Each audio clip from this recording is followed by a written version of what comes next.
The invitation was an act of exquisite cruelty, delivered on cardstock so thick it felt like a slab of marble. Alara traced the ostentatious gold leaf of the thorn crest, the ink a boastful, arrogant black. The Marquis of Thorn requested the honour of her family's presence at a ball to celebrate his recent marriage. Her family. The Vales of Stonebridge, a barony so minor, with lands so depleted that the title was little more than a courtesy. He had not invited her. He had not needed to. He knew they would tell her, and he knew it would feel like a fresh wound. She was standing in the library of Blackwood Manor, a room so vast its corners seemed to recede into their own private twilight. The air smelled of old paper, leather, and the faint, clean scent of sandalwood that clung to her husband. 2 years ago, the sender of this invitation, Lord Cassian, had been her fiancé. He had courted her with a poet's flair and a predator's focus, making her believe his world revolved around her quiet smiles and provincial observations. Then, the opportunity for a marquisate had presented itself, tied to an heiress with a fortune that could buy a small country. He had dropped her as quickly as a man discards a losing wager. The breaking of their engagement had been a public spectacle, a quiet but thorough humiliation that had shattered her family's standing and her own heart. He had called it a regrettable necessity, his words smooth and practiced, leaving her feeling like a fool for ever having believed them. The aftermath was a slow, suffocating decline into social invisibility. She was damaged goods, the girl who had been so thoroughly and publicly cast aside. Her father's pride had withered, her mother's nerves had frayed. And her younger sister Lydia's upcoming season had been blighted before it began. That was when the Duke of Blackwood had made his offer. Alistair, a man twice her age, a recluse spoken of in whispers. He was impossibly wealthy, powerful, and utterly alone. He needed a duchess to manage his households, and, it was unspoken but understood, to provide an heir. He offered her father a solution to his debts, and offered her a name so powerful no one would ever dare pity her again. She had accepted, trading one cage for another, larger and more gilded, but a cage nonetheless. Their marriage was a year old, a polite and sterile arrangement of shared meals and separate wings. He was a ghost in his own home, and she was its quiet, decorative spectre. Now, this invitation. Cassian, the new Marquis of Thorn, was rubbing his triumph in their faces. He wanted her family to come and witness what he had gained, and by extension, what she had lost. He wanted them to see his brilliant, wealthy new wife and feel the sting of their own insignificance. He was a man who enjoyed curating the misery of others. He planned the whole evening to make her feel small. He had not checked what title she was carrying when she walked in. Alistair found her there, the invitation still clutched in her hand. Her fingers were cold. He moved without sound, a tall, imposing figure whose stillness was more commanding than any shout. His hair was streaked with a surprising silver at the temples, a stark contrast to the dark brown, and his hands, she had noticed, were often faintly stained with ink at the fingertips. He was a scholar, a man who preferred books to people. "What is that?" he asked. His voice was a low baritone, devoid of inflection. It was the voice he used for his steward, his footman, and his wife. She held it out. An invitation. "For my family." He took it, his long fingers brushing hers. The brief contact was like the touch of cool stone. He read the words, his expression unreadable. For a long moment the only sound was the crackle of the fire in the grate. She watched his face, searching for a flicker of something. Anger, pity, indifference. She found nothing. He was a fortress, and she had never found a way inside. Lord Thorn, he said, the name a flat, dead thing on his tongue. He is recently elevated, I believe. Through marriage, Elara confirmed, her own voice thin. He wishes for my family to attend his celebration. To gloat, Alistair stated. It was not a question. He saw the world with a stark, unflinching clarity that she sometimes found terrifying. He saw the gears of society, the grubby motivations beneath the polished veneer, and he did not pretend they were anything else. She nodded, her throat tight. He wants to humiliate them, to show them the life I might have had and the grand lady he chose over me. Alistair placed the invitation on the mantelpiece, setting it against the dark carved wood. It looked cheap and gaudy in the stately room. And you? What does he wish for you to feel? He assumes I am still at home, wasting away, a spinster pitied by the county, she said, the words bitter.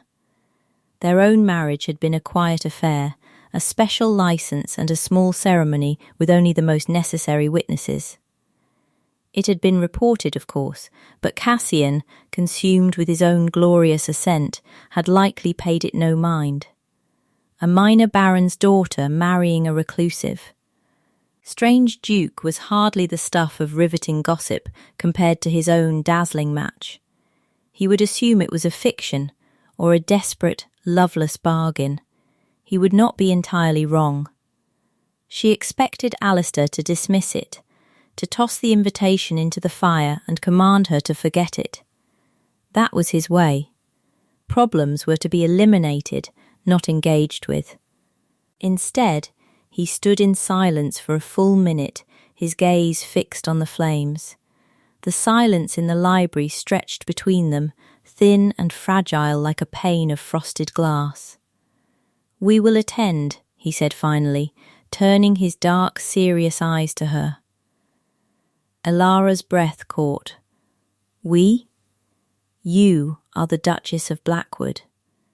Your family is under my protection now. An insult to them is an insult to my house," he stated, as if reciting a legal principle. "We will attend. And you will wear the Blackwood diamonds." She stared at him, utterly bewildered. The Blackwood diamonds were legendary, a king's ransom in glittering stones that had not been seen in society for 2 generations, for him, a man who loathed public gatherings. To suggest not only attending but making such a statement, it was unthinkable. "He will not expect me," she whispered. "No," Alistair agreed, a flicker of something unreadable in his eyes. "He will not." He saw this not as a social engagement, but as a strategic manoeuvre, a deployment of assets. She was an asset. The diamonds were an asset. His title was an asset, and he would deploy them all to counter a perceived threat to his territory. It was cold, it was calculated, and for the first time since their wedding day, it made her feel a strange, disquieting thrill of power. The night of the ball arrived, cloaked in a fine misting rain. Elara stood before the mirror in her chambers, a stranger in her own skin. The gown was deep midnight silk, a severe and elegant cut that made the diamonds at her throat and in her hair blaze with cold white fire. They felt heavy, a beautiful, costly burden. Her lady's maid, a quiet woman named Agnes, fussed with a final pin. "You look every inch the Duchess, your Grace," Agnes whispered, her voice full of awe. Elara met her own eyes in the glass. She saw not a duchess, but a girl playing a part. The fear was a cold knot in her stomach. She was about to walk back into the world that had discarded her, to face the man who had broken her. She was armed with a title and jewels that were not truly hers, but borrowed from the cold, distant man who was her husband. Alistair was waiting for her at the bottom of the grand staircase. He was dressed in severe black evening wear, the only relief a slash of white at his throat. He did not smile when he saw her. He rarely smiled. But his eyes swept over her, a slow, appraising look that was different from his usual detached observation. It was as if he were seeing her, truly seeing her, for the first time. "They will suffice," he said, his gaze lingering on the necklace. It was not a compliment, but from him it was something more. It was an approval of her role in his strategy. The carriage ride was silent. Elara sat stiffly, her hands clasped in her lap, the diamonds cold against her skin. She could feel Alistair's presence beside her, a solid, unmoving weight. She wanted to ask him why he was doing this, what he truly hoped to achieve. Was it merely about defending his name, or was there something more? But the questions died in her throat. Their relationship was not built on questions. It was built on the solid, silent foundation of their contract. Thorn House was ablaze with light, a beacon of triumphant new money and freshly acquired status. Music spilled from the open doors, along with the scent of hothouse flowers and expensive perfume. Liveried footmen lined the steps. It was a scene of overwhelming opulence, designed to awe and intimidate. It was Cassian's masterpiece. When their carriage pulled up, a hush rippled through the onlookers. The Blackwood crest on the door was ancient and unmistakable. The Duke of Blackwood did not attend parties. He did not move in society. His appearance was as shocking as a solar eclipse at noon. Alistair stepped out first, then turned and offered Elara his hand. His grip was firm, impersonal, but steadying. As she emerged from the carriage, the light caught the diamonds, and a collective gasp went through the crowd. She kept her chin high, her eyes fixed forward, focusing on the massive oak doors ahead. She could feel hundreds of eyes on her, could hear the frantic whispers erupting in their wake. They were announced by a flustered majordomo, his voice cracking with shock. His Grace, the Duke of Blackwood, and Her Grace, the Duchess of Blackwood. The ballroom fell silent. It was not a gradual quieting, but a sudden, shocked cessation of all sound, as if a switch had been thrown. Every head turned, every eye fixed upon them as they stood at the top of the grand staircase. Elara's heart hammered against her ribs, a frantic bird beating against the bars of a cage. She saw him then. Cassian. He was standing with his new wife, a pretty doll-like creature dripping in sapphires. His smile was a meticulously crafted thing, a beautiful mask with nothing but cold ambition behind it, like a marble statue of a saint. For a moment he simply stared, his mouth slightly agape.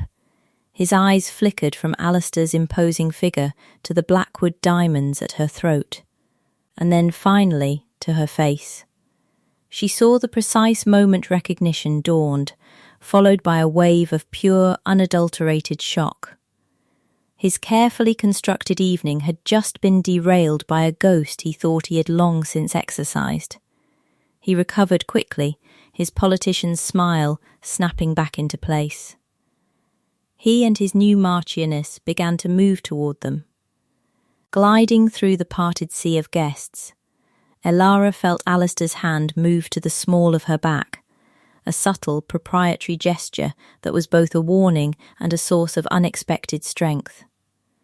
"Your Grace," Cassian said, his voice a smooth, silken purr as he bowed to Alistair. "What an unexpected honour. We are overwhelmed that you would grace our humble celebration." "Thorn," Alistair replied, his tone clipped. He did not return the smile. He did not acknowledge the feigned humility. Cassian's eyes slid to Elara. There was a dangerous glint in them now, a mixture of fury and disbelief. "And Lady Elara," he said, his voice laced with a sweet, condescending poison. "How? Surprising to see you here. You are looking well." He was deliberately using her old name, a subtle but vicious attempt to put her back in her place.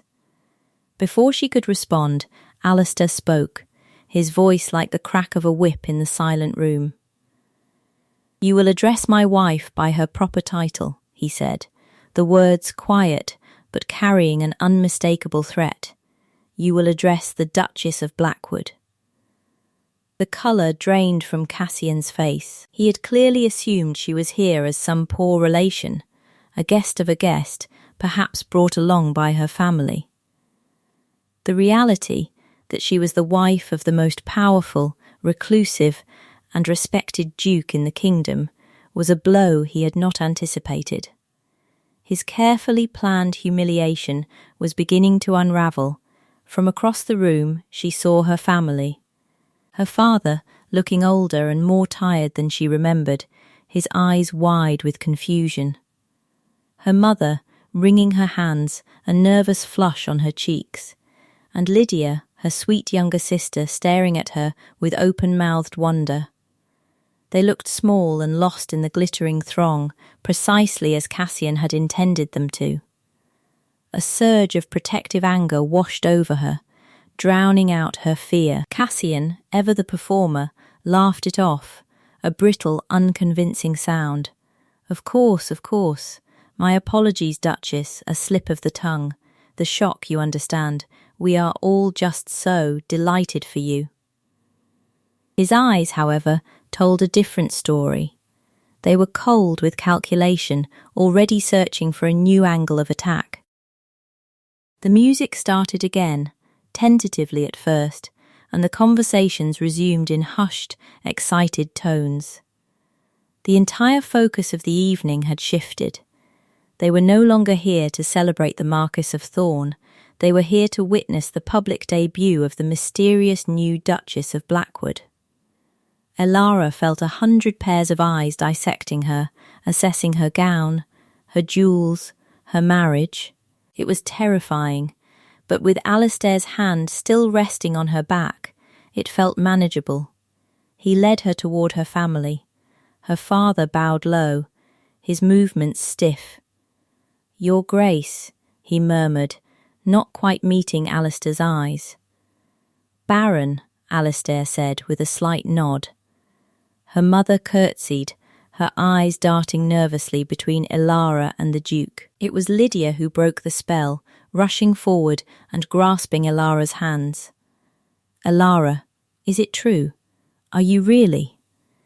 "I am," Elara said, squeezing her sister's hand.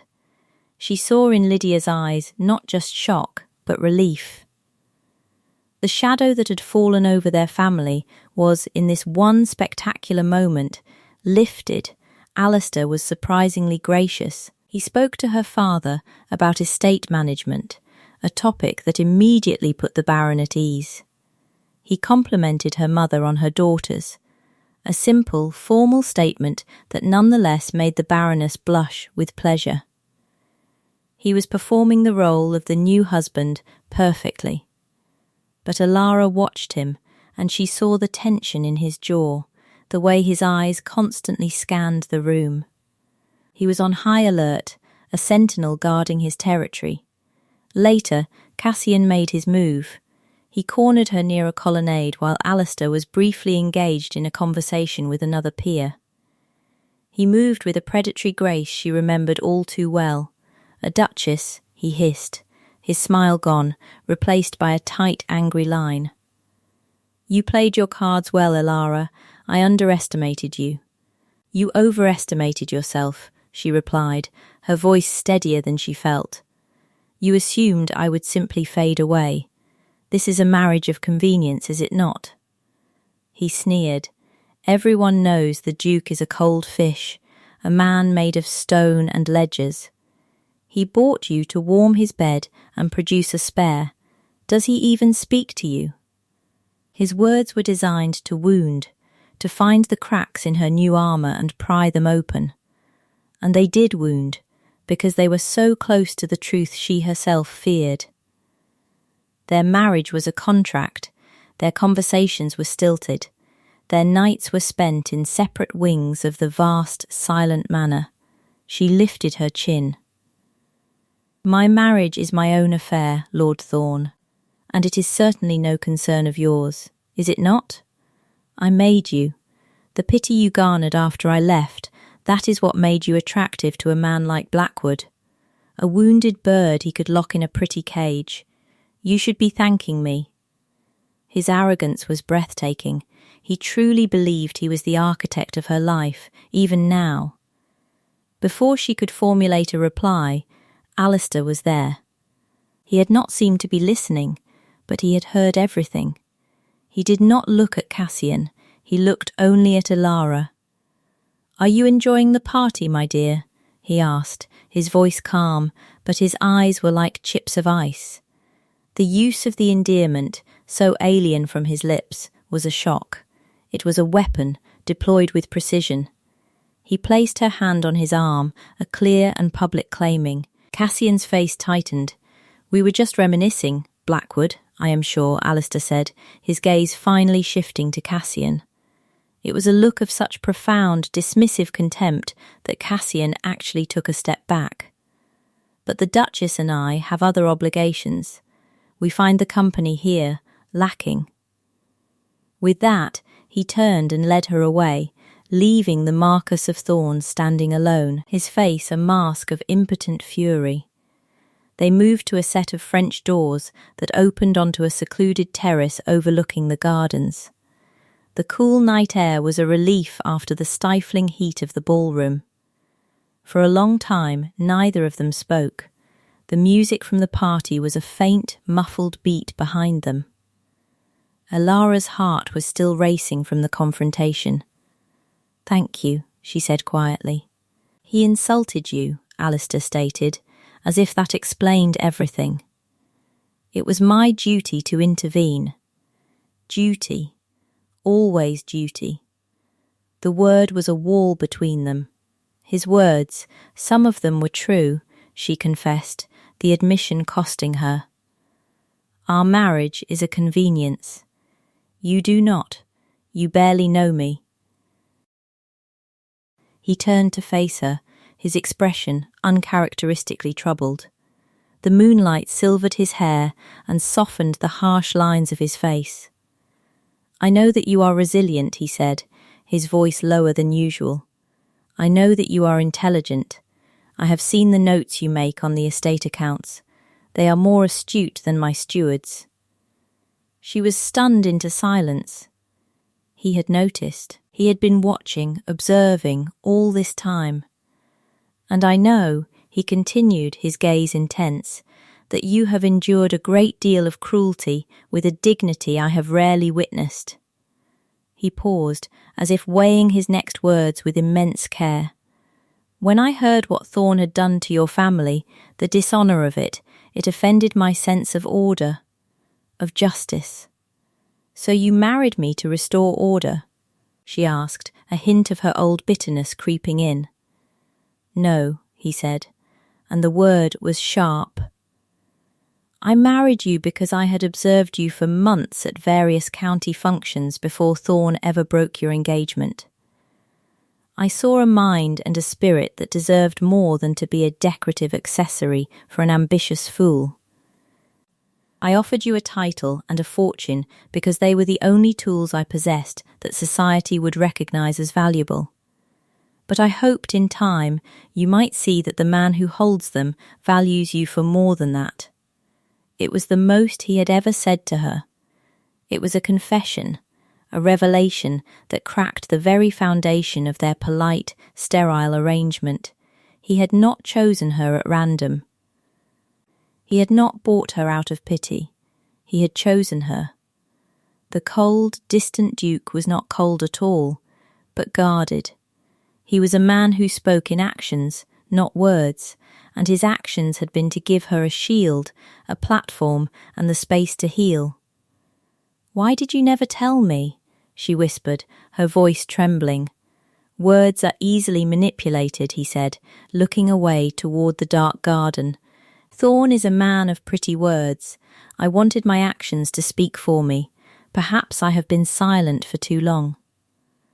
At that moment, a commotion from the ballroom drew their attention. A wave of excitement rippled through the guests. The majordomo's voice, now filled with genuine reverence, boomed through the hall. His Majesty, the King. King Theron was an old friend of the Blackwood family. His arrival was the final, devastating blow to Cassian's carefully orchestrated evening. The king entered, his eyes scanning the crowd, and they lit up when they fell upon Alistair. Alistair. He boomed, striding toward them, ignoring Cassian's frantic, deep bow. I heard a rumour you had finally been dragged from your cave, and this must be the lady responsible. The king took Alara's hand and bowed over it with genuine warmth. Duchess, it is a profound pleasure. My father held yours in the highest esteem, a man of true honour. He smiled at her, a kind, genuine smile. It is good to see a vale so well situated. Alara stood beside the king, her husband on her other side, a circle of irrefutable power. She looked across the room and met Cassian's eyes. He was staring at her, at the scene before him, and she saw the full, sickening weight of his miscalculation crash down upon him. He had not simply discarded a baron's daughter. He had discarded a woman esteemed by the king, a woman now married to one of the most powerful men in the country, a man who was the king's personal friend. He had sought to humiliate her family, and instead he had brought them to the king's own notice. He approached them, his face pale, his smile a ghastly rictus. "Your Majesty, we are so honoured," the king gave him a brief, dismissive glance. "Thorn, yes, quite a party." The royal tone was chilly, making it clear the compliment was anything but. The king turned his back on Cassian, focusing his full attention back on Alara and Alistair. This was her moment. The culmination of all the pain, the humiliation, and the quiet rebuilding of her life. Cassian stood there, exposed and diminished. The host made an irrelevance at his own celebration. He looked at her one last time, a desperate, pleading question in his eyes. He seemed to be asking, "How?" She held his gaze, and for the first time she felt nothing. No pain, no anger, no lingering affection, only a vast, cool emptiness where he used to be. He was a stranger, a miscalculation in her past. She gave him a small, polite, and utterly final smile. Then she turned away, back to the king and to her husband, and did not look back. The truth landed in the glittering ballroom, and the ensuing silence spread like a wine stain on white silk. He had built his entire world on the foundation of her supposed ruin, and she had just shown him that his foundation was sand. 6 months later, Alara was not in a London ballroom, but in the gardens at Blackwood Manor. The autumn sun was warm on her face, and the air was crisp with the scent of wood smoke and damp earth. She was not wearing diamonds, but a simple wool dress, and her hands were smudged with dirt from the rose bushes she had been tending. The manor was no longer a vast, silent museum. It was a home. Her sister Lydia was staying with them, her laughter echoing from the terrace where she was taking tea. Lydia's season had been a resounding success, sponsored by her sister the Duchess, and she was now happily engaged to a respectable young viscount. Her parents had visited often, her father's pride restored, his shoulders straighter than they had been in years. Alistair came to find her in the garden. He no longer moved like a ghost in his own home. There was an ease to his step now, a purpose that was not driven by duty but by something softer. He carried a small, leather-bound book in his hand. He stopped beside her, looking at the mess she had made of a particularly stubborn weed. He did not criticize. He simply watched her for a moment, a small, genuine smile touching his lips. It was a sight that still made her heart stumble. "I brought you something," he said, holding out the book. She took it, her dirt-smudged fingers brushing his clean ones. It was a book of poetry, by a rather obscure female poet she had once mentioned she admired. He must have had his London agent search for weeks to find a first edition. "Thank you, Alistair," she said, her voice thick with emotion. Their life was not made of grand declarations, but of these small, thoughtful gestures. It was a language of quiet attention, of noticing, of remembering. It was a language she had come to understand and cherish. "I thought," he said, his gaze warm and serious, "that the bird should have its song." She looked at him, and she finally understood. He had never seen her as a wounded bird to be caged. He had seen a songbird silenced by a storm, and he had simply offered it a safe branch on which to land, to rest, and to find its voice again.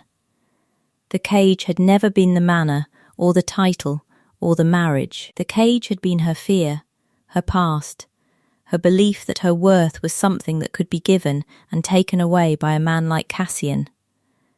She reached out and placed her hand on his arm, a simple touch that was now filled with a world of meaning. "It has," she said softly. "It has found its voice. It has found its home." He covered her hand with his own, his ink-stained fingers lacing through hers. Together they stood in the quiet garden, the silence between them no longer fragile or empty, but full and comfortable. A shared peace built not on a contract, but on a foundation of respect that had slowly, quietly, and irrevocably deepened into love. Her past was a ghost, but it no longer had the power to haunt her. She was the Duchess of Blackwood, yes, but more than that, she was Elara, and she was finally, completely, free.